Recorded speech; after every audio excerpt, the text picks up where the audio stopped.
Cerenzia est une start-up créée en 2014 dont le métier est l'extraction d'informations suspectes ou dissonantes à partir des big data.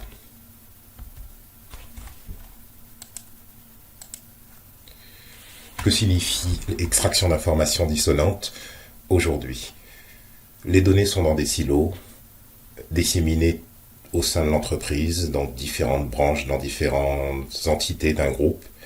Et aujourd'hui, ce que souhaitent les administrations ou les entreprises soumises à la fraude ou ayant pour objectif de détecter des données suspectes, pour des questions par exemple réglementaires, l'objectif c'est déjà d'avoir un gain en termes de rapidité dans l'identification des anomalies déjà connues. Ça c'est le premier point. Le second point, c'est d'être capable de détecter des nouveaux comportements de fraude, des nouveaux comportements suspects qui jusqu'ici n'avaient pas été identifiés. Enfin, un point important c'est de pouvoir détecter, en tout cas chercher ces anomalies sur l'ensemble d'un jeu de données, aussi gros soit-il. Cela peut signifier d'avoir à scanner des centaines de millions de lignes, voire des milliards de lignes. C'est très important puisqu'on cherche en général une aiguille dans une botte de foin, on cherche des signaux faibles, et le fait de prendre des échantillons est insuffisant. Il faut vraiment aller à l'exhaustivité lorsque l'on veut trouver quelque chose en matière de signaux faibles. La particularité du logiciel Cerenzia est qu'il s'adresse aux experts métiers, c'est-à-dire des gens qui n'ont pas de compétences techniques particulières, qui généralement ne sont pas informaticiens, mais qui connaissent le métier, qui sont des référents fraude ou des spécialistes, des analystes spécialistes de la détection des données suspectes et qui ont, eux, donc une approche de ces problématiques par le métier.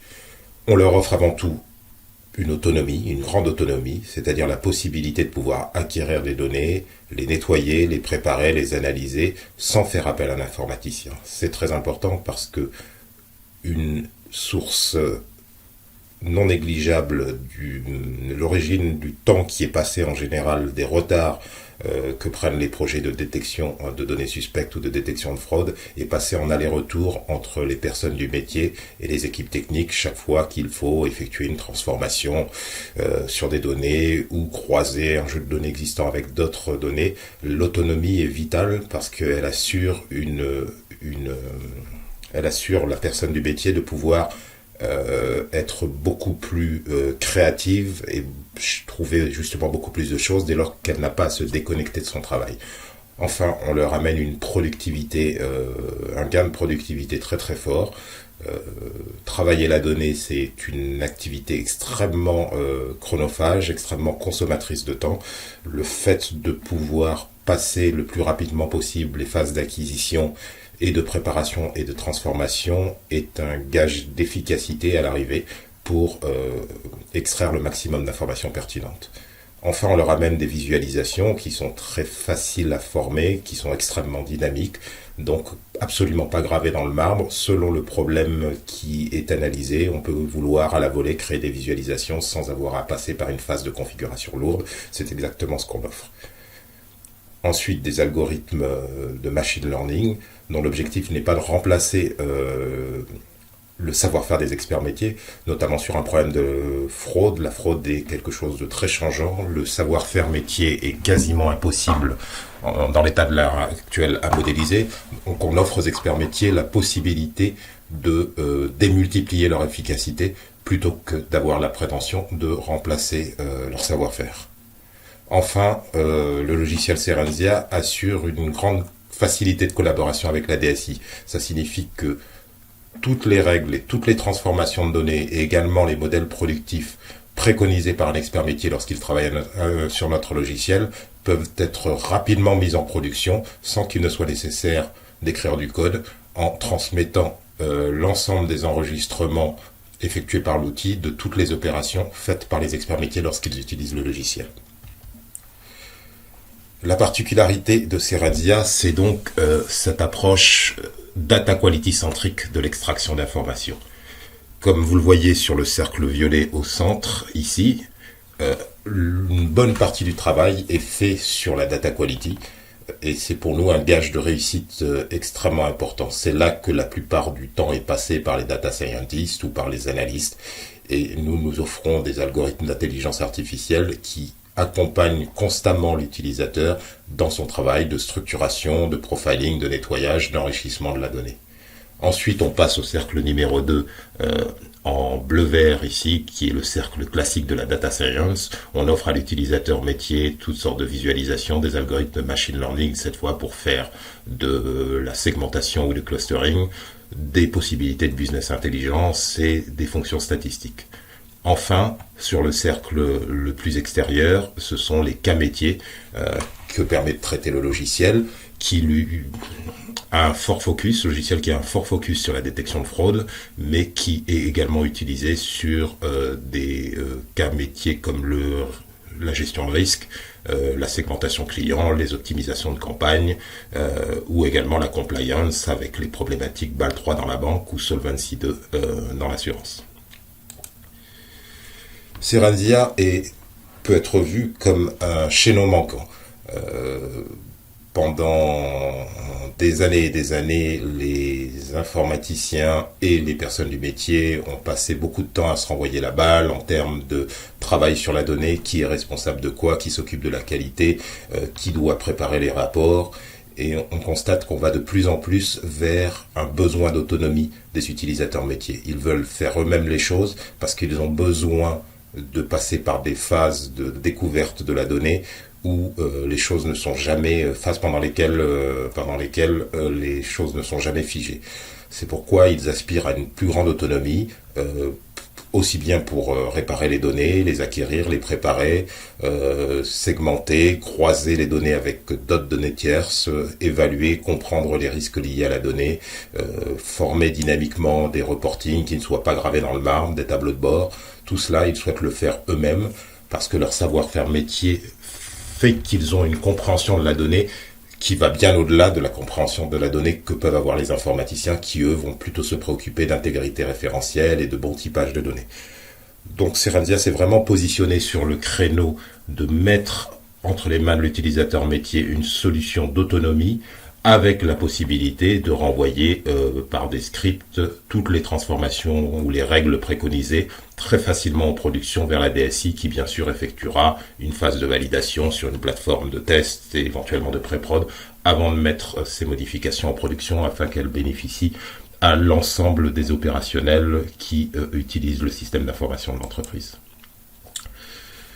Aujourd'hui, Serensia est spécialisé dans la fraude documentaire, les fausses factures. Nous avons travaillé sur de nombreux sujets, notamment pour la détection de fraude sur les documents administratifs.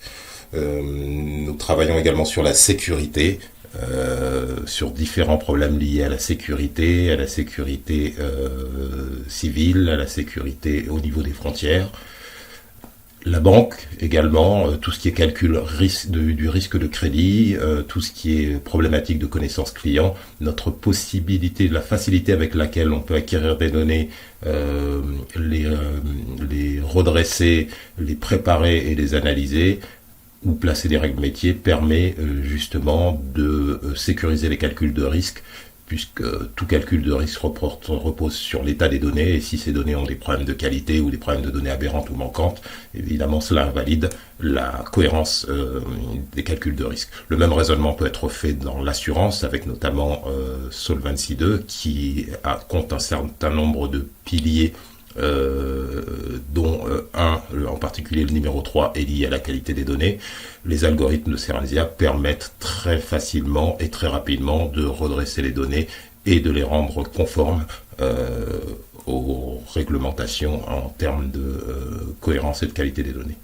Évidemment le marketing, où là les problématiques classiques font partie de ce que Serensia peut délivrer comme prestation, à savoir tout ce qui est segmentation, optimisation de campagne marketing, gestion de la fidélité client ou tout simplement recommandation. Enfin, un secteur assez nouveau, ce qui est le contrôle interne, face à la pression réglementaire de plus en plus de sociétés ont recours à des équipes de contrôle interne dont le rôle est de faire en sorte que la conformité soit vérifiée en amont d'un éventuel contrôle externe, celui-là, pour éviter justement de payer des amendes records, comme ça a pu être le cas pour certaines banques dans un passé extrêmement récent. 3 offres pour Serendia, donc 3 offres assez différentes. La première, c'est celle d'un POC. En tant que start-up, nous arrivons devant nos clients et nous leur proposons de prendre la mesure de notre savoir-faire.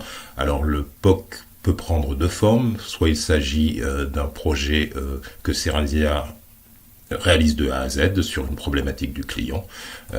Nous résolvons le problème et nous transmettons les résultats. Ça peut être une amélioration de la qualité des données, ça peut être une extraction d'informations sur un sujet particulier, la fraude ou la connaissance client. Et nous remettons soit un rapport, soit un ensemble de modèles, soit un ensemble de scripts pour l'amélioration des données. Le second type de POC, qui, à notre avis, est beaucoup plus intéressant, c'est de travailler conjointement avec les équipes de notre client et de faire en sorte que ce soit eux qui manipulent notre logiciel pendant ce projet, afin de pouvoir, en fin de projet, valider ou invalider la valeur ajoutée dans le cadre des problématiques du client de l'utilisation du logiciel Serendia. Donc ça permet de se faire la main et de passer justement à la phase 2, qui est l'utilisation de licences logicielles. Alors ces licences sont des licences utilisateurs, des licences nommées, elles sont louées au mois, mais il y a un engagement annuel minimum avec des prix décroissants si on prend un engagement trisannuel. L'accès au logiciel peut se faire via du SaaS, ce qui permet de ne rien installer sur le poste, sur le système d'information du client, donc de bénéficier très facilement des mises à jour et de ne pas avoir de coûts matériels, de coûts serveurs et de coûts maintenance à gérer, puisque dans ce cas-là, tout est géré par Serendia, dont les serveurs sont hébergés chez OVH. Ce sont des serveurs dédiés. L'autre possibilité, c'est d'installer ce qu'on appelle le mode on-premises, c'est-à-dire d'installer des serveurs chez nos clients qui le souhaitent, qui pour des raisons de sécurité souhaitent que leurs informations ne quittent pas leur système d'information. Enfin, en numéro 3, il nous arrive de faire des accompagnements personnalisés sur des projets courts sur lesquels on estime qu'on peut avoir une valeur ajoutée. Donc ça va être une problématique de détection de fraude ou d'irrégularité assez pointue, ou un problème de qualité de données extrêmement complexe. On peut intervenir sur une durée maximum de 2-3 semaines. Nous ne sommes pas une boîte de conseil, donc on réalise quelque chose au forfait quand le problème nous semble rentrer dans notre point de spécialisation et qu'on a une vraie valeur ajoutée. Ce sont des choses que nous avons déjà fait par le passé avec succès et que nous faisons de temps en temps. Alors la technologie, comme je le disais tout à l'heure, elle est disponible en software as a service avec des serveurs hébergés par Serendia ou sur site, donc des serveurs installés sur les postes clients. Le travail sur la plateforme Serendia a nécessité 2 ans de R&D. Il y a eu un focus, une concentration, enfin nous sommes concentrés sur 2 points particulièrement importants pour nous. La facilité d'utilisation avec une interface graphique qui offre un niveau de confort extrêmement élevé pour l'utilisateur non informaticien. Et le second point, c'est la volumétrie. La volumétrie de données que le logiciel est capable de traiter. Le logiciel peut se connecter à toutes sources de données, des bases relationnelles, des bases non relationnelles, des CRM comme Salesforce, Twitter, aller lire des fichiers sur un disque dur ou dans Hadoop, que ces fichiers soient des fichiers Parquet, Excel, XML, CSV, JSON, des séquences files Hadoop. Nous sommes capables de lire tous ces formats. Le logiciel offre des dizaines de transformations pour réparer les données, pour profiler les données et réparer les données, des visualisations, des tableaux de bord, des algorithmes d'apprentissage pour mieux comprendre et surtout modéliser, créer des modèles prédictifs. Et enfin la stack technologique qui repose sur le monde de Java et Java J2E, avec un fort focus sur Spark. Nous attaquons l'écosystème Hadoop via le framework Apache Spark. Une partie de nos algorithmes d'apprentissage vient de la bibliothèque Machine Learning Library de Apache, donc MLlib.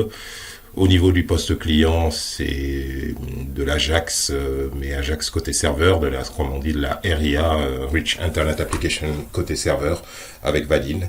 Et Spring est utilisé pour instancier la plupart des composants utilisés au sein de l'application.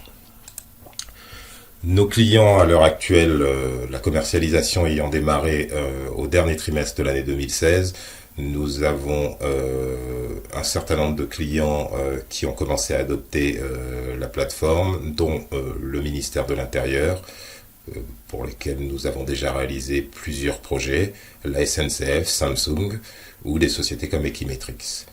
Enfin, nous avons un certain nombre de partenaires comme l'École Polytechnique, comme WIV ou comme IPON. Lorsqu'un projet dépasse notre strict cadre d'intervention, nous sollicitons nos partenaires sous réserve que le client n'ait pas une autre préférence, auquel cas il l'exprime et on utilise au besoin ses partenaires.